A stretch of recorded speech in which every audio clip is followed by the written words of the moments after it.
तो आप एक म्यूचुअल फंड जो इन्वेस्टमेंट है, उसको कैसे लोन में लेके आगे ले तो अगर आप देखोगे, मैं आपको इनसाइट बता रहा था कि इनसाइट सबसे बड़ा इंपॉर्टेंट इनसाइट क्या थी। हुँ।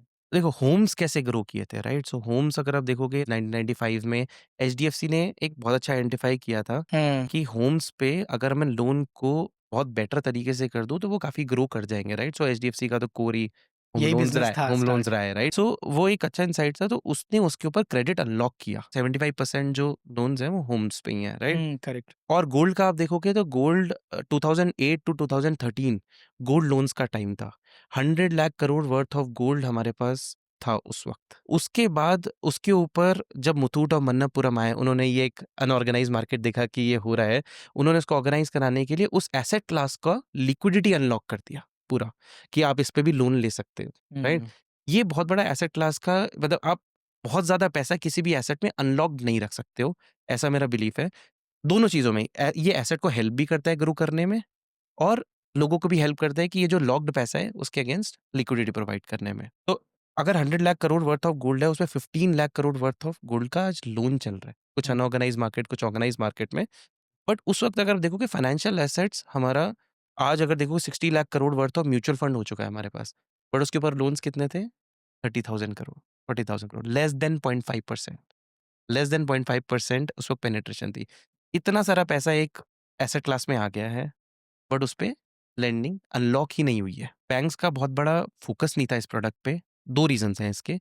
एक तो प्रोसेस बहुत खराब था। एक म्यूचुअल फंड पे लोन लेने के लिए आज अगर 2022 से पहले की बात करें, 15 टू 30 डेज़ लग जाते थे। दूसरा रीज़न ये था कि बैंक्स इस पे बहुत ज़्यादा फ़ोकस क्यों नहीं कर रहे थे, क्योंकि इसके पर्सनल लोन्स को कैनिबलाइज़ करता है।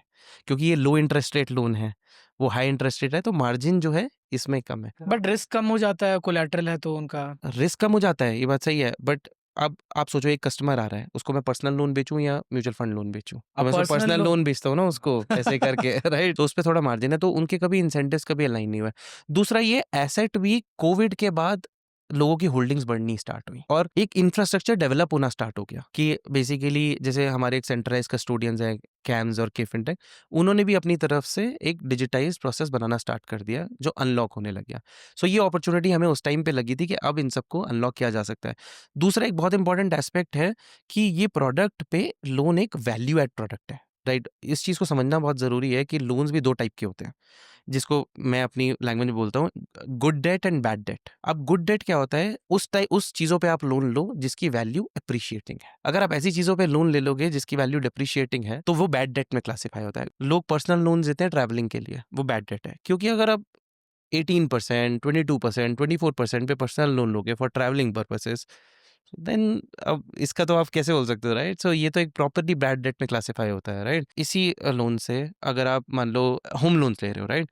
होम लोन्स आपको एक एसेट प्रोवाइड कर रहा है जो अप्रिशिएट हो रहा है और उसका रेट भी लो है, राइट? 8.5 9% जो करंट रेट चल रहा है, उसके हिसाब से आपको एक गुड डेट में मिल जाता है। सिमिलरली हमें लगता है लोन अगेंस्ट म्यूचुअल फंड जो है, वो एक आप ऐसे एसेट क्लास में अपनी लिक्विडिटी अनलॉक कर रहे हो जो एक तो अप्रिशिएटिंग एसेट है, और it is mutual funds are meant for long term investing. But liquidity requirement जो है हर किसी को आ सकती है। अब लिक्विडिटी की रिक्वायरमेंट अगर आपको मान लो 6 महीने के लिए पैसा चाहिए, तो आप म्यूचुअल फंड बेचोगे, कैपिटल गेन्स टैक्स पे करोगे, राइट? अनटाइमली एग्जिट करोगे कि आज हो सकता है मार्केट नीचे हो, ऊपर हो, अनटाइमली एग्जिट होगा। तो इस पॉइंट ऑफ टाइम पे आज एग्जिट करना रादर देन एक ऐसे ही इंटरेस्ट रेट पे लोन लेना जिससे ज़्यादा रिटर्न मेरा म्यूचुअल फंड में आ रहा है, तो एक रिस्पॉन्सिबल और वैल्यू एडेड प्रोडक्ट हो गया ना वो। Actually you were the pioneer, आपने बनाया ये प्रोडक्ट इंडिया में at least, right? I would say first mover थे हम, हाँ, फर्स्ट मूवर थे हम। फर्स्ट मूवर इस आइडेंटिफिकेशन में कि ये प्रोडक्ट अच्छा बन सकता है, value added product for customers. HDFC जो है वो करता था, बट अगेन उस स्केल पे या उस सॉर्ट ऑफ मोटिवेशन से नहीं करता था, राइट? सो बहुत ज़्यादा डिजिटाइज नहीं किया प्रोसेस, थोड़ा ओल्ड वो था।